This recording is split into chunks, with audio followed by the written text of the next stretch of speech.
So this is the Spanish mackerel that Cody caught today. Yep. And I'm gonna try it for the first time. First time he's ever tried Spanish mackerel. I have no idea what it's gonna taste like. Is that on focus? Yeah. All right. Is it pretty good? Mm-hmm. Is it really? Yeah. So guys, that is Spanish mackerel marinated in butter, garlic powder, and green peppers with some broccoli and some rice. Free dinner. Free dinner from the sea, man. What's up guys? Today I'm going to go over some of the lures that I use, my favorite, probably 3 or 4 lures that I use to catch some of these bigger trout and redfish. So let's go in the house and I'm gonna start talking to you about some tackle that I like to use. You guys can see all the saltwater poles that we have so far. I'll go over each and every one of those. And as you can see, we have a lot of fishing tackle. This ain't all of it, but we still have no couch. We have a cat, but we have no couch. We have no chair. We have no lamps. We have no tables yet, but we got lots of fishing equipment. When you're a man, that's all that freaking matters, right guys? Lots of fishing equipment. So we're gonna go over some of these lures that I use, show you guys some of the best lures that work down here at the Texas Gulf Coast, in the surf and at the jetties. We might not have a couch, but we got lots of fishing stuff, And that's all that matters, guys. The more fishing stuff you got, the better. We don't have any females living in this house, so we got lots of good stuff to show you today. So, it smells kind of fishy. Must be these. So let me start out by saying that I like to use lures a lot more, artificial baits and stuff like that, than I like to use live bait or shrimp or anything like that. I just think it's more fun when you catch something on a lure, for example, like this, top water. Just the hit behind it is just amazing.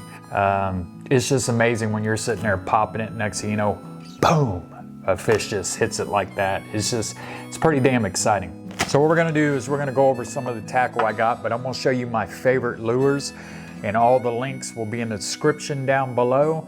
So if you're interested or you're heading down to Port Aransas or Corpus Christi area and you wanna surf fish, well, I've already proven these work, so I can tell you they work. So by far my favorite lure is gonna be the Rooster Popper. And I like to use the blue and the green. You can see the colors right there. This is my favorite color. This one works real well too. The green, two-tone green, it seems to work really well as well. So I've caught big trout and redfish on both of these. This is by far my favorite lure. I think it works excellent in the surf. It also works good if you're like at the jetties and if you're in Port Aransas and you fish at the South Jetty. If you fish on the surf side, these work really well. And they come in all kinds of different sizes, as you can see. If you want to get past the ladyfish and you're surf fishing, then use a bigger one. You can see the difference here. And this will usually get past the ladyfish or skipjack, whatever you want to call them. So rarely will have a problem unless you foul hook one. You can see the size difference. And here is another Rooster Popper, a bigger one. I use this one more than, I haven't even used this one yet. I'm gonna wait till probably another month and then try this one, but this one I have caught fish on. So next, you're going to have the Mirrolure. And these are new ones I just got in today. So you guys can see that, what it looks like right there, what it looks like up close. And I like the green and kind of the silver because it kind of looks like mullet. Even the blue one, blue up top and silver on the bottom, works really well. As you can see, they're both the same. Now here's another one. This one's called the Top Pup, which also works pretty good. So either one of these three in the surf and at the jetties, especially at the jetties, this one does really well. These big old huge freaking eyes on this thing.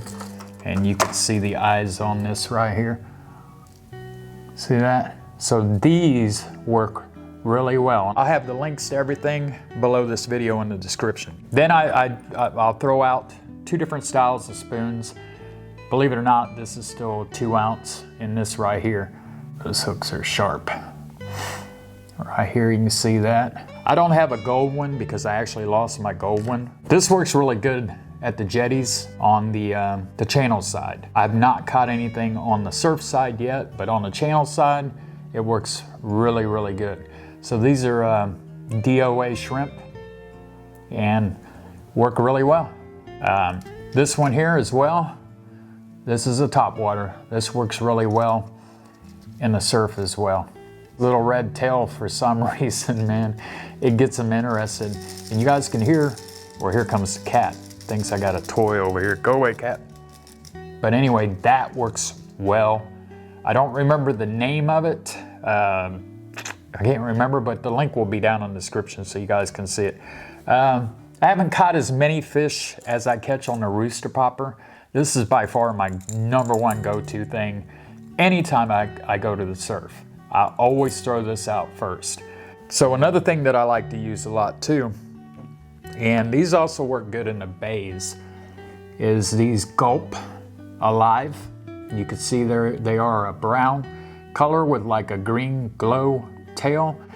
These things work extremely well. It doesn't matter where you're at, surf, bays, jetty. The only bad thing about these guys is you better have a lot of them, because usually once you get a bite, is the fish always pull the tail off these things, always. And then once the tail's off, it's done. Gulp Alive root beer. These work really well. You can pick yourself up some flounder with these things too. If you use a small jig head, you can get some flounders up against the rocks at the jetties, even back in the bays. So I highly recommend these, root beer color. But like I said, you better have a bunch of them because the fish are gonna pull the tails right off of them. All right, so next, when nothing is biting on any one of these lures, I'll usually go to Fishbites. Then I'll start fishing for pompano and whiting and stuff like that. Now this flavor here is fishing strips right here. Works really, really well. This flavor right here is just plain shrimp. It's a green color, works really well. I've caught fish on that as well. And then this right here, I've yet to catch anything on this, and you can see it's endorsed by Bama Beach Bum. For those of you guys that don't watch Bama Beach Bum, check out his channel. I'll put his link down below this video. I've yet to catch anything on this. I'm sure we will catch something, especially in February when the pompano are really thick down through here. I'll usually use a 2 ounce or a 4 ounce. So, you know, when I'm using fish bites or I'm using shrimp, mullet. So if it's light surf, I'll use a 2 ounce. If it's heavy surf, I'll use a 4 ounce. My rig setups, I'm gonna show you something right here. You can buy these at Walmart, guys. They're only like $1.70 something a piece or something like that. Now I prefer the ones with only 2 hooks. This is one with 3 hooks right here. Personally, I think if you're fishing in the surf, 3 hooks is a little bit too much. It's just, I don't know. I don't really care for these.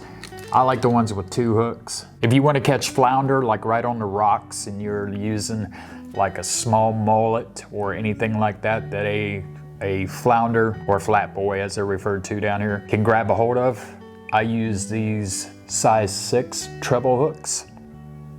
I'll use a size 1 for other things. These are all my hooks and stuff like that. I use 2-inch circle hooks. I've got all kinds of different size of jig heads, like this one here, that size there, ones that look like fish.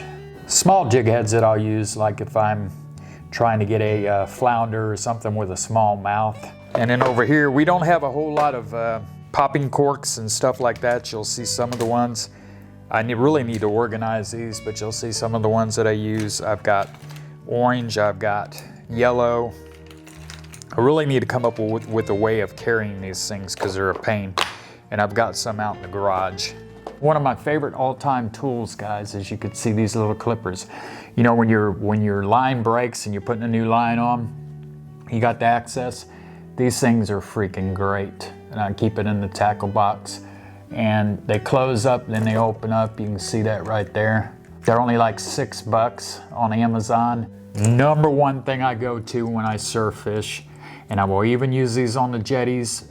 I have better luck on the surf side rather than the channel side right here. Rooster Popper. These colors right here, guys, right here. This is a number one that I use all the time. Second thing I go to, two different colors here. The Mirrolure. Right here, you'll see the different colors that I use right here. The blue and silver and the green and silver. Right here, that's the second thing I go to. Third thing is spoons, silver spoons or gold spoons. Silver spoons, I've had better luck on. All right guys, we got a new mod for the Jeep, a recovery snatch strap. And this is mainly for people that I see all the time stuck on the beach because they're not using their brains. So if I can help out, here it is right here. I'll be able to pull them out. So, you know, if you just get the right lures, guys, when you're surf fishing, you'll catch some fish. Now, you're not gonna catch them all day long on lures. If you get out there like before sunrise, I don't know, 6:30 in the morning, 6 o'clock in the morning, you might only have 2 hours to fish with these lures. And that's when you're gonna catch your biggest fish, most likely. Then after that, I'll switch to either live shrimp, dead shrimp, live mullet, or Fishbites, depending on what I want to catch. All right, guys, one of the very first poles I bought when I came down here was this bad boy here, this Penn Squall. And I really wasn't using my brains when I bought this. I was thinking, oh yeah, I can just cast it out or whatever. This isn't meant for casting. It's more meant for dropping off the side of the boat or trolling or something like that. So my plans are, as soon as the part for the drone gets into where I can drop my line from the drone out past the breakers, out in the deeper part of the ocean, with this thing, I'll use my drone to drop the line and maybe we can bring in some big sharks. So this was the first mistake that I made when I bought down here, so don't make the same mistake I made, guys. The second poles we bought when we got down here were these Lew's bait casters, which are actually pretty nice. I used them for weeks down here, but the only problem with these things is you can't really get them out that far. I would probably think they'd be good in the bays or at a lake or something like that, but if you're surf fishing, I wouldn't use one of these. I really wouldn't. So you learn from your mistake, guys. This setup here was like 150 bucks for the pole and the reel. And we got two of them. We got the orange one, and then we got a black one, as you can see right there. So that's $300 worth of pole and reel right there. Then we have another bait caster, which is just a cheap one. This is mainly for my sister when she comes down here, which is about 100 bucks for this setup, probably 90, something like that. So here recently, guys, I went in and got the best setup, I think, so far. Penn Battle 3 spinning rod and reel. And I believe this is with an 8-foot rod. And this thing, I love this thing, man. You can cast this thing like you would not believe, guys. So if you come down here, you don't have a pole yet, I would highly suggest Penn Battle 3. You don't have to get the Penn Battle 3 6000, you can get the 4000, it's cheaper, so on and so on. So this is by far my favorite freaking setup right here, guys. I mean, really, and I've yet to catch a big fish on this. So that's my favorite setup. So much that I went out and got another one. This one has a shorter rod. I think this is a 7-foot rod, which is a good thing because that 8-foot rod over there, it's almost too long to set a fish. It's really, you have to get used to it. So this one's a foot shorter. I believe this is the Penn Battle 3 7000. You could see the difference between these two. You can see the difference in these two reels. One's bigger than the other one. The bottom one is bigger than the top one. Now I have two of these. Liked it so much. They're just unbelievable. Probably could have saved myself about 500 bucks if I would have just went straight and bought these spinning rods. I mean, you learn, guys. I'm not a professional fisherman and I don't claim to be. So, catch some fish, man. Hope you catch some fish. I'm telling you, if you use the Rooster Popper, these Mirrolures, some silver spoons, you will catch something. The Fishbites, guys, with a pompano rig. I've seen plenty of people come down here and spend 2 days out here fishing in the surf and not catch hardly anything. It's because they're using the wrong setup. Early in the morning, go with the top waters early in the morning. Afternoon, go with the Fishbites or live bait, stuff like that. That's my suggestion for the surf fishing in Texas. It works. All right, guys, appreciate you watching this video. We are going fishing in the morning. Well, I am. And we'll see you next video. Peace, guys.